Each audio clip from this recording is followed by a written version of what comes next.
కొలంబియాలోని Medellin వెలుపల ఉన్న ఒక గ్రామంలో పేదరికంలో జన్మించిన పాబ్లో ఎస్కోబార్ యొక్క ప్రారంభ జీవితం కష్టాలు మరియు మరింత దాహంతో గుర్తించబడింది. పాఠశాల నుండి తప్పుకోవాల్సి వచ్చింది.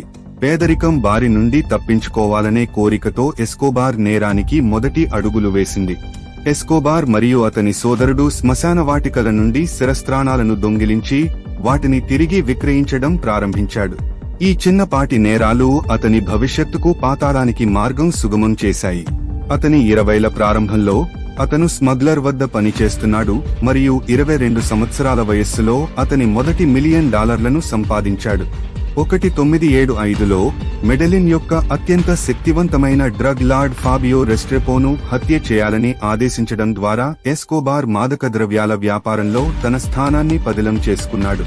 అతని క్రూరమైన వ్యూహాలు కొనసాగాయి. కొంతకాలం తర్వాత అతనిని అరెస్టు చేసిన అధికారులందరితో సహా అతని మార్గంలో ఉన్న ఎవరినైనా తొలగిస్తుంది. అతని నేర కార్యకలాపాలు ఉన్నప్పటికీ ఎస్కోబార్ ప్రజలలో రాబిన్ హుడ్ లాంటి చిత్రాన్ని రూపొందించాడు. 1982లో కాంగ్రెస్కు ఎన్నికైన అతను తన అధికారాన్ని ఉపయోగించుకుని ప్రజల అభిమానాన్ని పొందేందుకు సంపదను ప్రజా ప్రాజెక్టుల్లోకి మళ్లించాడు. కానీ ఈ ముఖభాగం వెనుక అతని ఇష్టాన్ని క్రూరంగా అమలు చేసేవాడు ఉన్నాడు. ఎస్కోబార్ యొక్క అపఖ్యాతి పాలైన ప్లాటా ఓ ప్లోమో వ్యూహం, వెండి లేదా సీసం చాలా మంది ప్రముఖ కొలంబియన్లను పూర్తిగా ఎంపిక చేసింది. అతని లంచాన్ని అంగీకరించండి లేదా మరణాన్ని ఎదుర్కోండి. అతని భీభత్స పాలనలో కొలంబియన్ న్యాయమంత్రి మరియు అనేక మంది పోలీసు అధికారులు వంటి ఉన్నత స్థాయి వ్యక్తులు హత్యకు గురయ్యారు.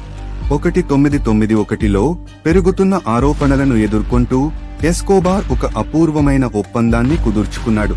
అతను తన స్వంత జైలు లా కాటెడ్రల్ను నిర్మించి తన కాపలాదారులను ఎన్నుకుంటాడు. ఈ జైలు ఒక భవనం.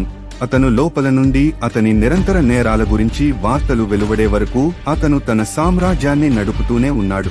అతని విలాసవంతమైన జైలు జీవితం బహిర్గతమైన తర్వాత ఎస్కోబార్ పారిపోయాడు.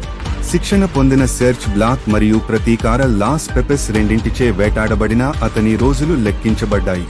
డిసెంబరు 2, 1993న మెడెల్లిన్లోని ఒక నిరాడంబరమైన ఇంట్లో దాక్కున్న ఎస్కోబార్ ఒక పైకప్పుపై కాల్పుల్లో కనుగొనబడి చంపబడ్డాడు. ఎస్కోబార్తో జీవితం లగ్జరీ మరియు ప్రమాదాల మిశ్రమంగా ఉంది. అతని కుమారుడు జువాన్ పాబ్లో ఎస్కోబార్ ఇప్పుడు సెబాస్టియన్ మారోక్విన్ ద్వారా వెళుతున్నాడు. 2009 ఇంటర్వ్యూలో ఒక అసాధారణ సంఘటనను గుర్తుచేసుకున్నాడు. మెడెలిన్ పర్వత ప్రాంతంలో దాక్కున్నప్పుడు ఎస్కోబార్ కుమార్తె మాన్యులా అల్పోష్ణ స్థితికి గురైంది. నిరాశతో ఎస్కోబార్ తన కుటుంబాన్ని వెచ్చగా ఉంచడానికి $2 మిలియన్ల నగదును తగలబెట్టాడు. అది నేటి రూపాయి విలువలో 16,67,00,000. కథనాలు మరియు మీడియా ద్వారా ఎస్కోబార్ వారసత్వం కొనసాగుతుంది. నెట్ఫ్లిక్స్ యొక్క నార్కోస్ అతని కథను ప్రపంచ ప్రేక్షకులకు అందించింది.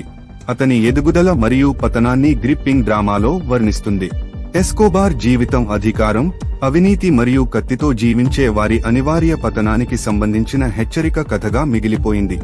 మీరు ఈ వీడియో అంతర్దృష్టితో ఉన్నట్లు అనిపిస్తే దయచేసి లైక్ చేయండి, షేర్ చేయండి మరియు చరిత్రలోని అత్యంత అపఖ్యాతి పాలైన వ్యక్తుల జీవితాల్లోకి మరింత లోతుగా డైవ్ చేయడానికి సభ్యత్వాన్ని పొందండి.